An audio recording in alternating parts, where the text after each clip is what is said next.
మోడీని దూషించే, ద్వేషించే శక్తులకి సపోర్టివ్‌గా మోడీని దూషించుతూ తాజాగా స్టేట్మెంట్లు మరొకసారి అభిజిత్ దుప్కే.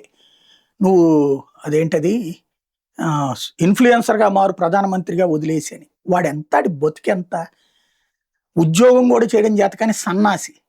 అమెరికా నుంచి వచ్చి అక్కడేదో కారు కూతలకొస్తే వదిలేయాలా వాడిని? ఎందుకు ఆ బలుపు? ఎందుకు అహంకారం? సుప్రీం కోర్టుతోనే చర్చలు జరుపుతాడంట ఎవడో సౌరవ్ దాస్ అంట. సుప్రీం కోర్టుతో చర్చలు జరుపుతాడంట. సుప్రీం కోర్టు అథారిటీ మీద. ఎవడోడాడు అంతా వాడి బతికెంత? వీళ్ళేమన్నా ఈ దేశంలో ప్రజల చేత ఎన్నికైనటువంటోళ్ళ? లేకపోతే నాయకత్వానికి సంబంధించిన మార్పు ఏమైనా ఉందా? విచ్చలవిడితనం, అహంకారపూరిత స్వభావం. మోడీ పిల్లల్ని క్షమిస్తున్నానని చెప్పి వీడియో చేస్తే నీ ముఖంలో పచ్చదనం ఉందంట. వీడి ముఖంలో అసహ్యంగా ఉంది. మరి ఏం చేద్దాం?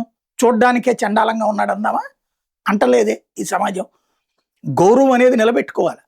మోడీ 4 మెట్లు దిగాడు. తను ఎప్పుడూ లేని పదే పదే సెల్ఫీ వీడియోలు చేస్తున్నాడు. రెండో పక్కన చట్టం తీసుకొచ్చాడు. నీట్ బాధితులందరికీ కూడా న్యాయం చేస్తున్నాడు. అట్లాగే టోటల్ పరీక్షా విధానంలోనే మార్పులు చేస్తున్నాడు. దేశంలోనే కీలకమైన మార్పులకు శ్రీకారం చుట్టాడు వైద్య విద్యలో. ఆయనే లేకపోతే కనుక ఇన్ని లక్షల మెడికల్ సీట్లు వచ్చేవి కాదు. ఆయనే లేకపోతే ఇన్ని వందల మెడికల్ కాలేజీలు వచ్చేవి కాదు. ఆయనే లేకపోతే ఇన్ని పీజీ సీట్లు వచ్చాయి కాదు.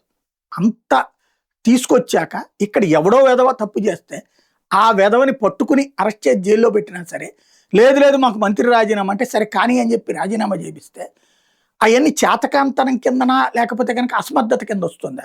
ఇప్పుడు ఢిల్లీలో జరిగినటువంటి నీట్ పేపర్ లీకేజీ చేసినోడు ఒకడైనా సరే ధర్మేంద్ర ప్రధాన్ రాజీనామా చేయాలా? ఇక్కడ గొడవలు జరిగితేనేమో మాకు సంబంధం లేదా? నీ ప్రొటెస్ట్లో, నువ్వు పిలిపించిన ప్రొటెస్ట్లో, నువ్వు ముందున్న ప్రొటెస్ట్లో. మరి ఇక్కడేమో జరిగే గొడవకు నీకు సంబంధం లేదా?